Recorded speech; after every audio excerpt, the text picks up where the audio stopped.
He tapped out like a little bitch. Gunther is enemy of the state, well, enemy of the planet at this point.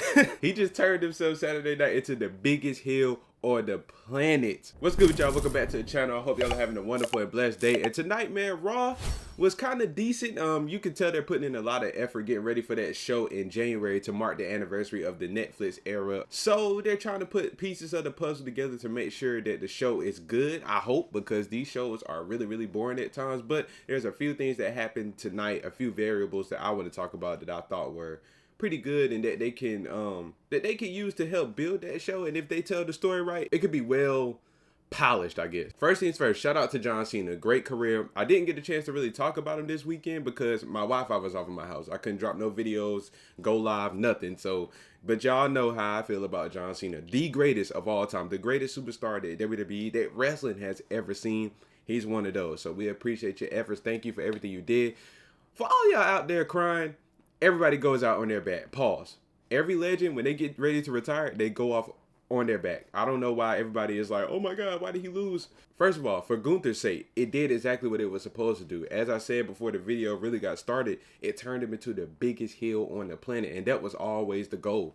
WWE hasn't had somebody that has that real heel heat in a while. You can say Dominic Mysterio, but the fans are starting to really like Dominic a little bit. So I don't even know if he has the same heel heat that he did once before. But somebody like Gunther can carry that mantle. He's foreign.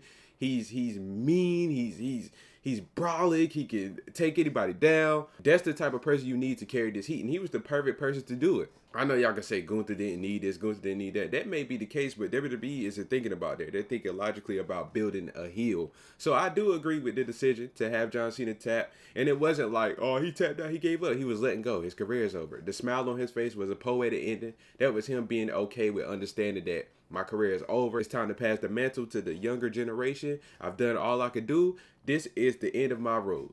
He smiled. He tapped out. It is what it is. Like, we love John Cena. I was a little hurt about it. I grew up with this man. Like, I saw his career from the beginning to the end. I grew up watching John Cena, so I understand that it hurt, but y'all got to stop letting hurt control logic. I don't like when y'all do that. Y'all let y'all feelings get in the way of logic. Gunther is the biggest heel on the planet, and he has the most heat he's ever had, the most attention he's probably ever had, and that was all a part of the plan. It was done with a good purpose. Y'all got to chill and let Gunther rock. I promise you, gonna look back on it and realize, oh, this was the right decision. Y'all trying to get Triple H up out of here. Like, I know he be making bad decisions, but this is what y'all gotta let him rock out with. This was actually a good decision, and it wasn't hard. It's a layup. You retire a man like John Cena, or a legend retires in general, he goes out on his back. That's how it go. That's how it goes. You put over the next generation. That's what you do. That's respect. That's how you pay it for it. That's how you pay your dues to the game. And John Cena's done that for the past few years. He's been losing to come-ups and talent on their way to the top. He lost to Austin Theory at WrestleMania. And we'll talk about him later, but, you know. Another thing that really caught my eye tonight was CM Punk's promo. And y'all know CM Punk always gives a good promo. Scott Steiner, the Steiner brothers as a whole tonight caught so many shots. So many shots for it. Like, I ain't gonna lie, when you talk about somebody being able to dissect their opponent on a microphone, CM Punk is the best of the best. And you know, Bron Breakker was talking about his wife and stuff like that, and CM Punk, they played into his injury from War Games, I think it was. He had to take a few weeks off, so he wasn't on the show. Bron Breakker coming out 2 weeks in a row, really running that lip. And we just go see what it is. I did like the way he approached it. Both of these guys are good on the mic, so it really just adds to the emotion of the match. It adds to the overall package. Sometimes when there's one dude that's good on the mic and one dude that's not, or they're just not appearing at the same time, it's kind of hard to put it together. But because they're so impactful on the business and they can really, really get into it when it comes to microphone work, it kind of worked that they weren't on the show at the same time. So that's not going to be an issue. The issue for me is, where does WWE go now? In my mind, I still think that they're going to do, they're going to give Bron Breakker the world title. I would personally. I still think there's no reason for CM Punk to be the champion if Seth Rollins is not around, because that is his biggest enemy, you know what I'm saying? Or it was his biggest foe at the time. Seth Rollins probably maybe will come back as a face or something when he returns, but we've always known, or a collection of the community has always thought, that CM Punk gets the world title, that feud with Seth Rollins is next. But we can't have that because Seth is not here. So I would continue to go with the plan. If I have the pen, Give Bron Breakker the title. Let him rock out.